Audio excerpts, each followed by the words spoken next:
Une ombre bouge près de la tombe de pierre froide. Est-ce que quelqu'un te regarde depuis l'autre monde? Pas juste une question simple, mais le plus grand mystère de la mort. Et si tes proches décédés pouvaient vraiment te voir maintenant? Des millions croient que leurs parents morts les protègent d'encore. Mais qu'est-ce que Dieu dit vraiment sur les morts qui nous regardent? Bienvenue dans notre enquête sur le mystère le plus troublant. Aujourd'hui, nous cherchons la vérité cachée dans les textes anciens. Je suis votre guide pour cette aventure biblique extraordinaire. Imaginez perdre quelqu'un que vous aimez plus que tout. Votre grand-mère, votre père, votre meilleur ami parti trop tôt. Vous sentez parfois leur présence dans votre chambre la nuit. Un papillon vole près de vous et vous pensez à eux. Mais est-ce vraiment eux qui vous envoient des signes? Les morts peuvent-ils vraiment voir ce que nous faisons? Certains disent que maman nous regarde depuis le ciel. D'autres croient aux fantômes qui restent près de nous. Les films montrent des esprits qui parlent aux vivants. Mais nous devons chercher la vérité dans la parole de Dieu. Préparez-vous, car certaines réponses vont vous surprendre beaucoup. Commençons par comprendre ce que la mort signifie vraiment. Quand quelqu'un meurt, où va son esprit exactement? Le livre ancien dit que nous venons de la poussière. Et nous retournons à la poussière quand notre vie se termine. Le corps retourne à la terre d'où il vient. L'esprit retourne vers Dieu qui nous l'a donné. Mais nulle part il n'est dit que les morts nous observent. Chaque personne meurt une fois, puis vient le jugement. C'est définitif, sans retour possible vers ce monde terrestre. Alors les morts savent-ils ce qui se passe sur terre? Le livre de sagesse dit quelque chose de très clair. Les vivants savent qu'ils vont mourir un jour. Mais les morts ne savent rien du tout. Ils n'ont plus d'amour, de haine ou d'envie. Ils ne participent plus à rien sous le soleil. Quand l'esprit quitte le corps, les pensées s'arrêtent. C'est difficile à accepter pour beaucoup de personnes. Nous voulons croire que nos proches nous voient encore. Mais la vérité biblique est différente de nos désirs.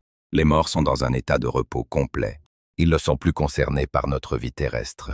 Attendez, mais qu'en est-il des histoires bibliques spéciales? Il y a l'homme riche et le pauvre dans l'au-delà. Le riche vivait dans le luxe tous les jours. Le pauvre souffrait devant sa porte sans aide. Quand ils meurent, leurs destins sont complètement inversés. Le pauvre trouve le repos dans un lieu de paix. Le riche souffre dans un endroit de tourment terrible. Le riche peut voir le pauvre depuis son lieu. Mais peut-il voir sa famille encore vivante sur terre? Non, il voit seulement ceux qui sont morts comme lui. Cette histoire est une leçon sur le jugement après la mort. Elle ne dit pas que les morts regardent les vivants. C'est une histoire courte avec une leçon importante sur la justice. Et que dire de Moïse qui apparaît sur la montagne? Jésus monte avec 3 de ses proches apprenants et aides. Soudain, Moïse et Élie apparaissent et parlent avec Jésus. Comment des hommes morts depuis longtemps peuvent-ils apparaître? C'était un événement divin très spécial et unique. Ils ne sont pas venus visiter le monde des vivants. Dieu les a fait apparaître pour un but précis. Élie n'est jamais mort. Il est monté au ciel vivant. Cet événement ne prouve pas que les morts nous observent. C'était un moment pour révéler la gloire de Jésus. Mais l'histoire la plus troublante reste celle du roi désespéré. Le roi va voir une femme qui parle aux morts. Il veut parler au prophète mort pour avoir des conseils. La femme fait apparaître l'esprit du prophète décédé.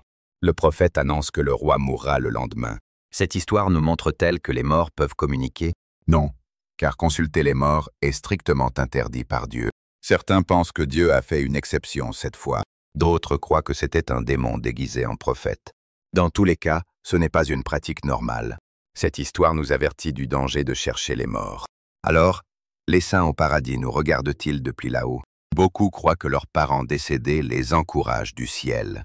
Un verset parle d'une grande nuée de témoins autour de nous. Est-ce que cela signifie qu'ils nous regardent comme des spectateurs? Non. Le contexte nous montre une vérité différente. Ces témoins sont les héros de la foi du passé. Leurs vies sont des exemples qui nous inspirent aujourd'hui. Ils ne nous regardent pas, mais leurs histoires nous encouragent. Comme quand nous lisons sur David qui a vaincu le géant. Son histoire nous donne du courage, sans qu'il nous observe. Les saints ont fini leur course sur terre. Ils se reposent maintenant en attendant quelque chose de merveilleux. Un autre passage montre des âmes sous l'autel céleste. Ces martyrs crient pour que justice soit faite sur terre. Savent-ils ce qui se passe dans notre monde? Le texte dit qu'ils savent que la justice n'est pas encore venue.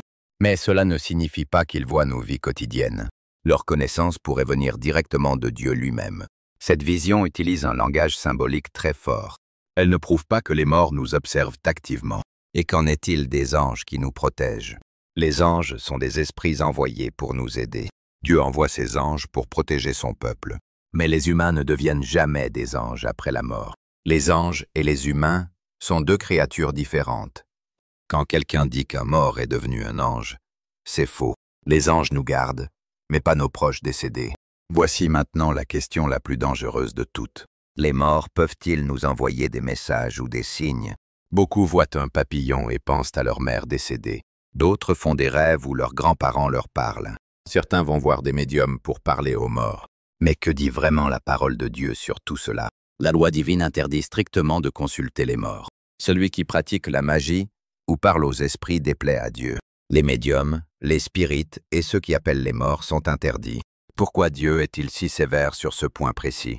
Parce que nous ne contactons jamais vraiment nos proches décédés. Nous ouvrons la porte à des esprits menteurs et dangereux. Satan se déguise en ange de lumière pour nous tromper. Les démons connaissent des détails intimes sur nos proches. Ils ont observé l'humanité pendant des milliers d'années. C'est pourquoi les médiums semblent connaître des secrets personnels. Ils ne parlent pas aux morts mais aux démons déguisés. Le roi qui a consulté la femme médium a été puni. Même si c'était vraiment le prophète, Dieu l'a permis pour le jugement. Mais pourquoi Dieu ne permet-il pas le contact avec les morts? Dieu veut que nous lui fassions confiance, pas aux esprits. Un peuple devrait chercher son Dieu, pas les morts. Pourquoi chercher les morts pour aider les vivants? Notre sagesse et notre réconfort viennent de Dieu seul. Et si vous avez fait un rêve avec un proche décédé, Dieu peut utiliser les rêves pour nous parler parfois. Mais si le rêve contredit la parole de Dieu, méfiez-vous. Le cœur humain peut nous tromper facilement.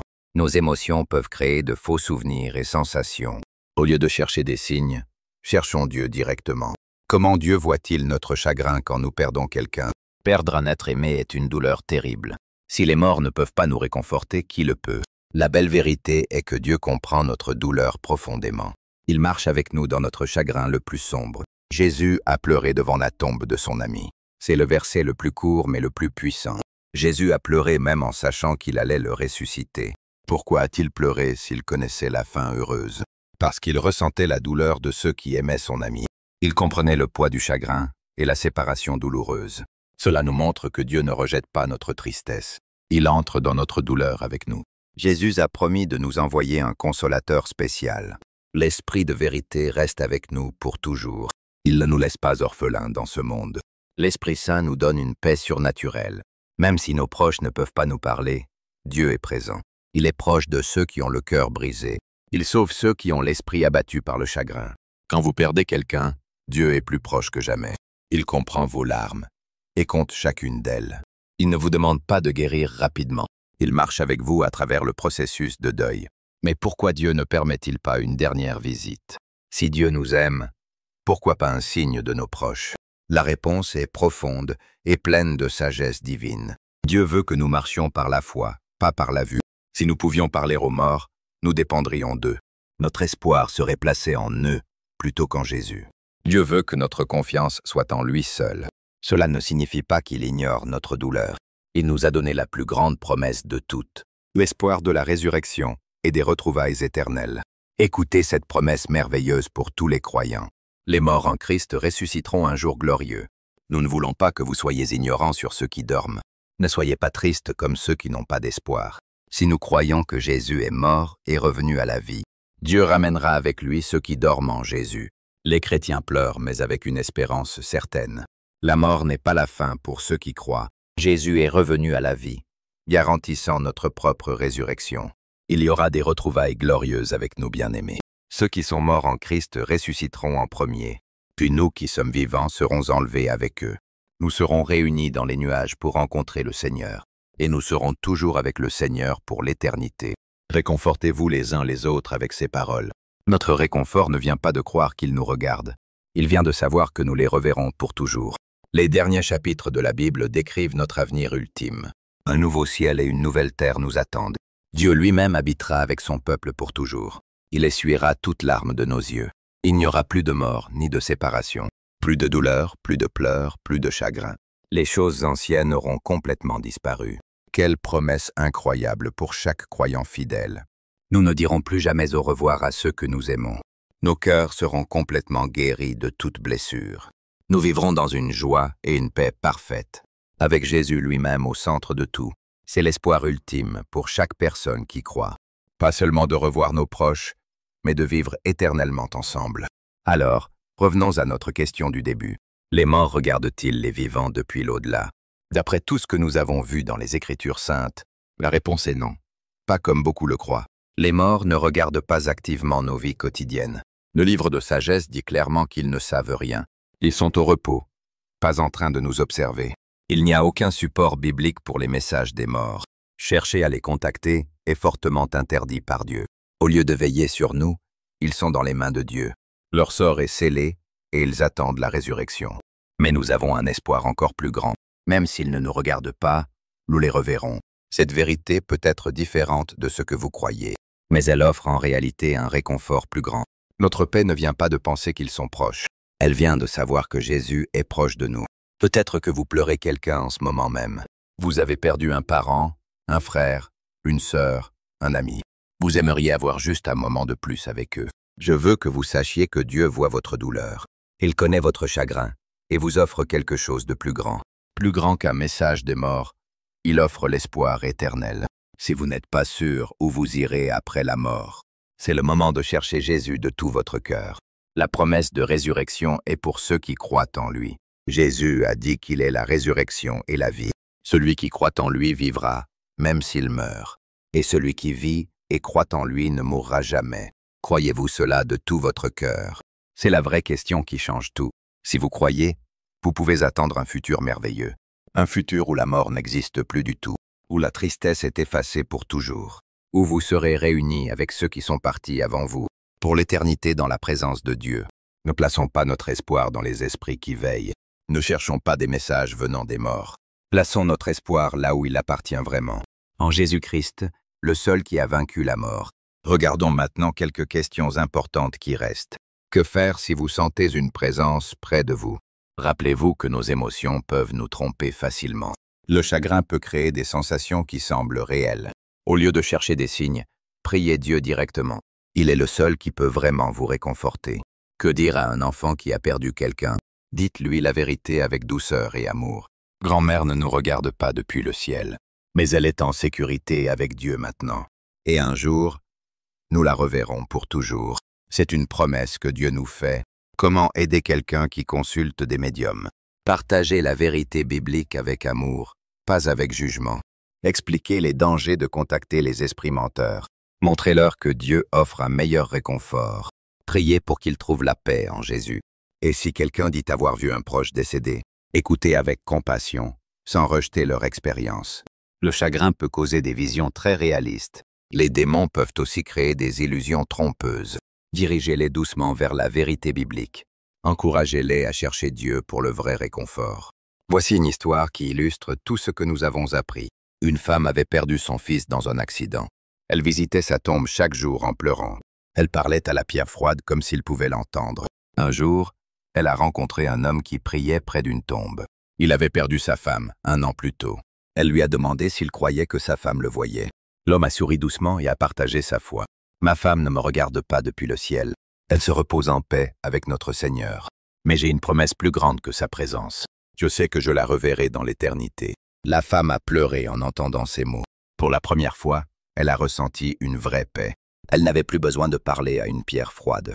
Elle pouvait parler à Dieu qui l'écoutait vraiment. Cette histoire nous montre le pouvoir de la vérité. La vérité ne diminue pas notre amour pour les défunts. Elle nous libère de fausses croyances qui nous emprisonnent. Elle nous donne un espoir solide, basé sur les promesses de Dieu. Pensez à toutes les cultures qui honorent les morts. Certains leur laissent de la nourriture sur les tombes. D'autres allument des bougies pour guider leurs esprits. Ces traditions viennent d'un désir humain profond. Le désir de rester connecté à ceux qu'on aime. Mais Dieu nous offre une connexion bien meilleure. Pas avec les morts, mais avec lui-même. Il est le Dieu des vivants, pas des morts. Il tient nos proches dans ses mains aimantes. Et il nous tient nous aussi dans les mêmes mains. Un jour, il nous réunira tous ensemble. Quelle différence cela fait-il dans notre vie quotidienne? Si les morts ne nous regardent pas, comment vivre? Premièrement, nous vivons pour plaire à Dieu, pas aux morts. Nos choix sont guidés par sa parole, pas par leur mémoire. Deuxièmement, nous trouvons le réconfort dans la prière. Nous parlons à Dieu qui peut vraiment nous aider. Troisièmement, nous gardons l'espoir de la résurrection. Cette espérance nous donne la force de continuer. Quatrièmement, nous aidons les autres qui pleurent. Nous partageons la vérité et l'espoir avec eux. Regardons ce que cela signifie pour les enfants. Les enfants ont souvent peur de la mort. Ils imaginent des fantômes et des esprits partout. La vérité biblique les libère de ces peurs. Les morts ne peuvent pas leur faire de mal. Ils ne flottent pas autour de nous la nuit. Ils sont en sécurité avec Dieu, loin de ce monde. Les enfants peuvent dormir en paix sans crainte. Et pour les adultes qui portent le poids du chagrin, vous n'avez pas besoin de vivre pour impressionner les morts. Ils ne voient pas vos succès ou vos échecs. Vous êtes libre de vivre pleinement pour Dieu. Votre valeur ne dépend pas de leur approbation invisible. Vous pouvez lâcher le fardeau de les rendre fiers. Vivez pour celui qui vous voit vraiment, Dieu lui-même. Il connaît chaque larme, chaque sourire, chaque prière. Certains se demandent si c'est triste que les morts ne nous voient pas. Mais réfléchissez à cela sous un autre angle. S'il pouvait voir toute notre douleur et nos luttes, pourrait-il vraiment être en paix au paradis? Dieu, dans sa sagesse, les protège de notre souffrance.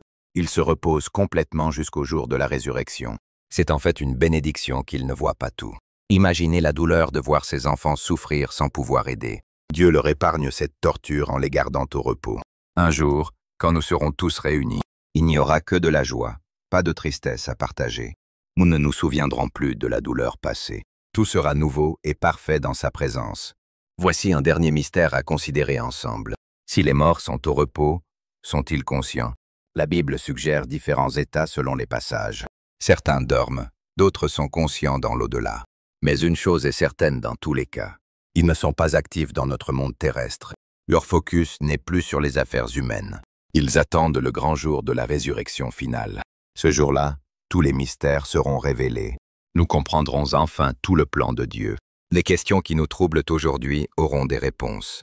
Mais pour l'instant, nous marchons par la foi. Nous faisons confiance à Dieu même sans tout comprendre. C'est cela la vraie foi qui plaît à Dieu. Croire sans voir, espérer sans preuve visible. Faire confiance à ses promesses même dans le noir. Alors que notre voyage ensemble touche à sa fin, rappelons-nous les vérités importantes que nous avons découvertes. Les morts ne nous regardent pas depuis l'au-delà. Ils ne peuvent pas nous envoyer des messages ou des signes. Chercher à les contacter est dangereux et interdit. Mais nous avons l'espoir merveilleux de les revoir. Dieu comprend notre chagrin et marche avec nous. L'Esprit Saint nous console dans notre douleur. La résurrection nous réunira pour l'éternité. Cette vérité est plus précieuse que n'importe quel signe. Si vous luttez avec le chagrin aujourd'hui, tournez-vous vers Jésus qui comprend votre douleur. Il a pleuré, il a souffert, il connaît le chagrin, mais il a aussi vaincu la mort pour toujours. En lui, nous avons l'espoir qui ne déçoit jamais. Un jour, il n'y aura plus de larmes, plus de séparation, plus de dire au revoir, seulement la joie éternelle en sa présence, avec tous ceux que nous avons aimés et perdus, réunis pour toujours dans l'amour parfait. C'est la promesse qui nous soutient aujourd'hui. C'est l'espoir qui nous donne la force de continuer. Pas l'idée qu'il nous regarde maintenant, mais la certitude que nous serons ensemble à nouveau, pour toujours, sans fin, dans la joie parfaite. Voilà la vérité qui libère et console vraiment. Voilà l'espoir plus grand que tous nos rêves. Voilà la promesse de celui qui ne ment jamais. Jésus-Christ, notre résurrection et notre vie. En lui seul se trouve notre paix véritable. En lui seul se trouve notre espoir éternel. Merci d'avoir exploré ce mystère avec nous aujourd'hui. Que Dieu vous bénisse et vous garde dans sa paix, jusqu'à ce jour glorieux où nous serons tous réunis, dans la lumière éternelle de son amour parfait. N'oubliez jamais cette vérité qui change tout. Les morts se reposent, mais Dieu veille sur vous. Il est plus proche que votre propre souffle. Il vous aime plus que vous ne pouvez l'imaginer. Faites-lui confiance avec votre chagrin et votre espoir. Il ne vous décevra jamais, c'est sa promesse. La mort n'a pas le dernier mot dans votre histoire. La résurrection arrive pour tous ceux qui croient. Gardez cette espérance vivante dans votre cœur. Partagez-la avec ceux qui pleurent autour de vous. Soyez la lumière dans leur obscurité profonde. Montrez-leur le chemin vers la vraie consolation. Pas dans les signes des morts, mais dans le Dieu vivant. C'est notre mission en tant que porteurs d'espoir. Porter la vérité qui libère et guérit. La vérité sur la mort, la vie et l'éternité. Une vérité ancrée dans la parole de Dieu. Une vérité confirmée par la résurrection de Jésus. Une vérité qui transforme notre façon de vivre et notre façon de faire face à la mort. Nous ne craignons plus car nous connaissons la fin. La mort est vaincue. La vie éternelle nous attend. Quelle joie de savoir que l'histoire ne se termine pas ici. Notre voyage continue au-delà de cette vie terrestre, vers une destination plus belle que nous pouvons imaginer. où toutes les questions trouvent leur réponse, où toutes les larmes sont essuyées pour toujours, où l'amour règne sans ombre ni fin. C'est là que nos bien-aimés nous attendent, non pas en nous regardant maintenant avec tristesse, mais en se reposant dans la paix parfaite, jusqu'au jour de notre grande réunion éternelle. Ce jour-là, quelle célébration ce sera! Plus jamais de séparation ou de douleur, seulement l'amour, la joie et la paix sans fin, dans la présence de celui qui nous aime le plus, Jésus, notre Sauveur, notre espoir, notre tout. Vivons donc chaque jour avec cette espérance, sachant que le meilleur est encore à venir.